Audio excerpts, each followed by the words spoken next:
He laughed when she showed her base pass, but he didn't know the air around him was about to shift, because the woman he mocked wasn't just authorized to enter the base, she commanded it. The sun hung high over Fort Ridley, sharp and bright, casting clean shadows on the concrete barriers as a young private leaned casually against the gate booth. He twirled an energy drink can in his hand, bored, restless, and far too confident for someone on his first week of duty. And when the silver SUV rolled up and the window slid down, he barely glanced inside before smirking. "ID, ma'am," he said, "assuming you didn't borrow this car. Before I tell you what happened next, tell me in the comments where you're watching from. I love knowing who's listening." The woman in the driver's seat, calm, composed, wearing plain jogging clothes, quietly handed him her base ID. It was a simple gesture, but the wind seemed to pause.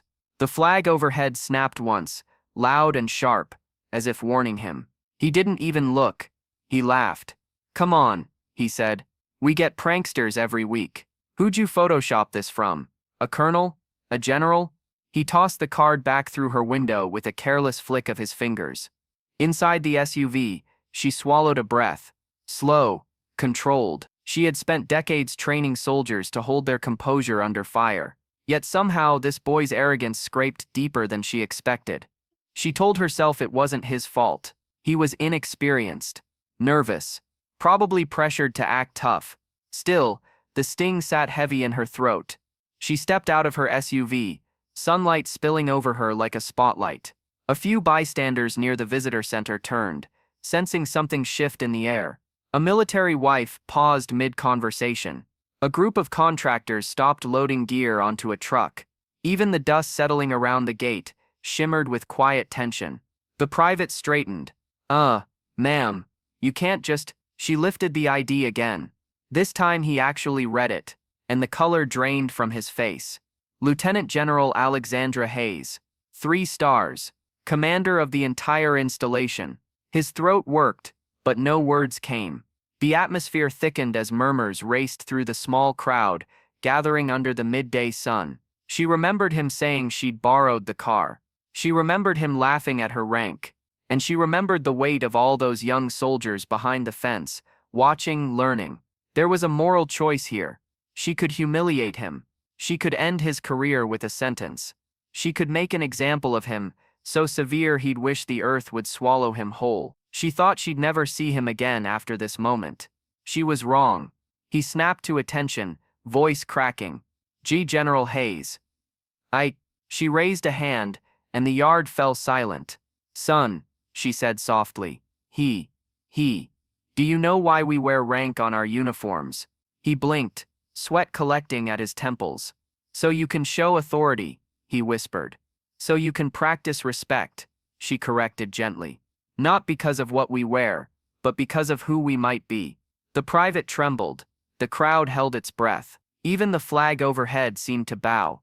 Then, instead of reprimanding him, she stepped closer, lowering her voice. "You're new," she said. "You made a mistake. The question now is what you'll do with it." He almost collapsed with relief. His breath hitched, loud in the quiet noon air.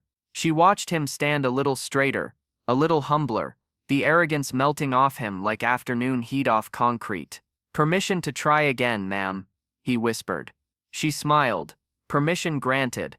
He inspected her ID with trembling precision, saluted with both hands practically shaking, and waved her through with the utmost formality.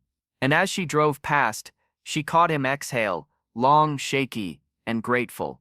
2 weeks later, she found him again, not because he got in trouble, but because he sought her out. He'd been volunteering at the base's family center, helping veterans' kids with homework, carrying groceries for retirees, learning what leadership truly requires.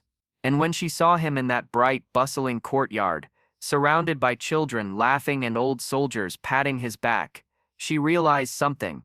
Respect taught with humility grows stronger than respect taught with force. Because kindness doesn't vanish, it waits, and it finds its way back. And sometimes, it returns in the same place where arrogance first tried to grow. If you felt something in this story, let me know in the comments, and subscribe for more powerful daytime stories like this. I love having you here.